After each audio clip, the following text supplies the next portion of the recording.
Esta semana se dieron a conocer dos casos que provocaron gran indignación: el asesinato de 3 estudiantes de cine en Jalisco y la desaparición de 6 jóvenes, 5 originarios de Tlaxcala y 1 de Oaxaca, de quienes no se sabe nada desde el 3 de abril.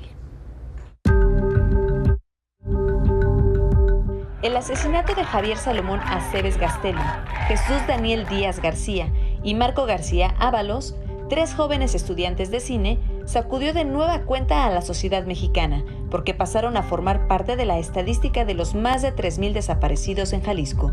Su único error fue usar una finca, propiedad de un narcotraficante, para realizar sus tareas. En la casa 3 se encontraron 2 armas de fuego de utilería, así como 46 bidones de 56 litros y ácido sulfúrico. 3 tinacos con restos de esta sustancia, que es frecuentemente utilizada por bandas delictivas para la disolución de cadáveres. Por estos hallazgos se presume que ahí pudieron ser diluidos los cuerpos. El caso ha provocado una particular indignación al tratarse de una desaparición grupal de estudiantes, que recuerda a la de los 43 de Ayotzinapa, jóvenes que no tienen vínculos aparentes con el crimen organizado y son secuestrados y asesinados por narcotraficantes. Aparentemente, solo por haber estado en el lugar equivocado a una hora equivocada. ¡Queremos más! ¡Y uno más! ¡Queremos más! ¡Y uno más! ¡Queremos más! ¡Uno más! ¡Y uno más! ¡Y uno más! ¡Y uno más! ¡Vivos se los llevaron! ¡Vivos se los llevaron! ¡Vivos los queremos! Ni todas las voces pueden ser disueltas en ácido. Nunca se nos va a olvidar esto que pasó, y nunca vamos a dejar de exigir paz y justicia. Ante esta realidad, el gobierno de Jalisco reconoció que la pugna entre cárteles del narcotráfico ha generado niveles de violencia nunca antes visto y que estos podrían aumentar. Hace un par de meses anticipaba que la ola de violencia que sacudía al país, ante la cual Jalisco no puede aislarse, no iba a detenerse. Lo decía por esto, por la disputa entre 2 grupos delictivos que venía ocasionando una andanada de caos y violencia.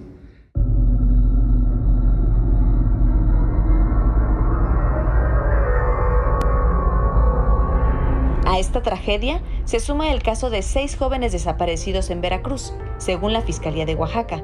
3 de ellos salieron de Tlaxcala el 27 de marzo para asistir a la Feria de la Mojarra en Oaxaca. Fueron detenidos, acusados de querer llevarse a una joven por medio de engaños, y un día después fueron liberados. Los días pasaron y, sin saber nada de ellos, 3 de sus familiares fueron a buscarlos. También desaparecieron. Esta semana, los 2 autos donde se trasladaron los 6 jóvenes fueron hallados calcinados, con sus celulares adentro. De ellos, nada se sabe.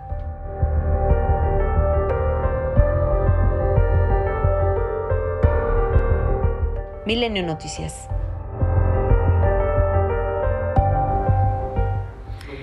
Para hablar sobre estos últimos casos, digamos, y casos mediáticos de este fin de semana, el gobernador de Veracruz, Miguel Ángel Yunes, platicábamos, aseguró que los jóvenes no desaparecieron en Tierra Blanca, que no hay pruebas, y ofreció el apoyo de la Fiscalía Estatal para colaborar en la investigación. Pero para hablar sobre este tema y en general, como decíamos, estos casos mediáticos, en el estudio me acompaña Jorge Verástegui. Él es defensor de derechos humanos y fundador de Fuerzas Unidas por Nuestros Desaparecidos en Coahuila. Buenas noches, Jorge, ¿cómo estás? Buenas noches.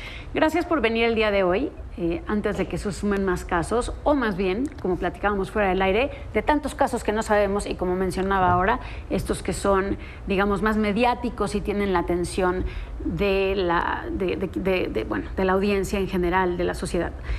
¿Cómo podemos o qué podemos aprender, digamos, de casos tan emblemáticos como el de los 43 estudiantes de Ayotzinapa? ¿Qué se aprendió y qué no se aprendió que estamos viendo ahora con estos casos? Mira, yo creo que justo Ayotzinapa pudo haber marcado un antes y un después en las desapariciones que se viven en este país, pero lamentablemente con lo que acabamos de ver en Jalisco parecería que Ayotzinapa nunca ocurrió. Parecería que el grupo interdisciplinario de expertos independientes nunca hizo 2 informes con grandes recomendaciones, líneas de investigación, atención a familiares, y parece que está en el olvido porque la Fiscalía, en el caso de Jalisco, repitió el mismo modus operandi de la PGR, da una verdad jurídica o como la tratan de tener ellos, pero al final sin pruebas científicas, con testimonios, lo mismo que había ocurrido en Ayotzinapa ahora ocurre acá, y también sobre todo sin una sensibilidad hacia las familias en este tipo de casos. Entonces, quizá lo que sigue es cómo hacemos para que estos 6 casos más, todos los que no conocemos que pasan, me lo decías, a diario, no se queden en el olvido. ¿Qué tendría que pasar ahora? ¿Cuáles son los siguientes pasos? Mencionabas a las familias, por ejemplo, y el acompañamiento a las familias. Sí, es fundamental tener siempre un vínculo muy cercano, en este caso entre la autoridad y las familias, para estarles dando seguimiento, atención, e información de la investigación. Digamos que el centro en esto es la búsqueda de las personas que están desaparecidas, pero también de sus familiares. Lo que tendría que pasar y que no ocurre es eso, o sea, que la Fiscalía, el Ministerio Público sea transparente en el trabajo que está realizando con la familia, pero también que sea transparente hacia la sociedad cuando estos casos son mediáticos. Decías que es delicado el hecho en fin, de lo que se cuenta, pero creo que muy importante es incluso ligarlos con los cárteles y justificar un poco lo que ha sucedido, y ha sucedido en muchos casos, vincularlos en este caso como parte de una confusión entre cárteles, ¿no? El cártel Jalisco Nueva Generación con el rival. Ese sería también uno de los que tendrían que ser de los grandes aprendizajes para no repetirse en las historias siguientes, ¿no? No, claro, pero digamos, en el caso de las desapariciones, sobre todo las desapariciones forzadas, donde hay un vínculo y de responsabilidad del Estado, hay toda una política, casi se podría decir una política pública para criminalizar a las víctimas y provocar 2 cosas. Primero, que estos casos dejen de ser mediáticos en la medida en la que el gobierno criminaliza a una víctima de desaparición. Para la sociedad también es complicado decir, bueno, sí que lo busquen, aunque tiene el derecho de ser buscado. Y eso es una estrategia desde el gobierno y lo hemos visto no solo en casos de desaparición, sino en todos otros, en muchos más delitos.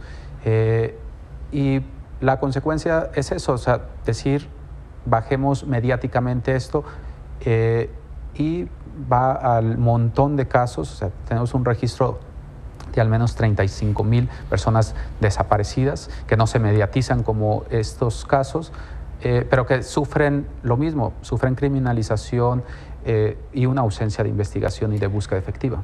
¿A qué le atribuyes que estos casos, el de los 6 jóvenes en Veracruz y estos 3 jóvenes en Jalisco, se hayan mediatizado como lo hicieron? Mira, posiblemente es el uso de las redes sociales, sin duda, el que tienen justo un modelo o un patrón, por decirlo, como fue en el caso de Ayotzinapa, que son jóvenes, que son estudiantes, y es algo con lo que la sociedad se puede identificar más. Decir, bueno, puede ser mi hermano, puede ser mi hijo. Yo creo que uno de los factores es que tú como receptor de esta información puedes pensar que puede ser tú o puede ser uno de tus familiares. Bueno, pues quedan por ahora estos 2 casos y lo que va a pasar sobre todo con sus familias. Y lo primero que dijiste, que es la exigencia por pruebas científicas, que no nos quedemos nada más con testimonios. Sí, y yo creo que hay que tener una reflexión muy fuerte sobre esto, porque al final la Fiscalía ha ganado un poco en esta batalla contra la desaparición, porque para muchas personas hoy los estudiantes están muertos, ya no están desaparecidos, aunque para su familia siguen estando desaparecidos y están exigiendo que tengan una investigación científica, pero lamentablemente para mucha de la población, además que es sociedad que criticaba a la misma Fiscalía, al mismo gobierno, hoy creen en la versión de la Fiscalía. Bueno, con eso nos quedamos por lo pronto, le seguiremos... Obviamente seguiremos el caso de cerca. Muchas gracias, Jorge Verástegui, por estar hoy en la noche. Gracias. Buenas noches.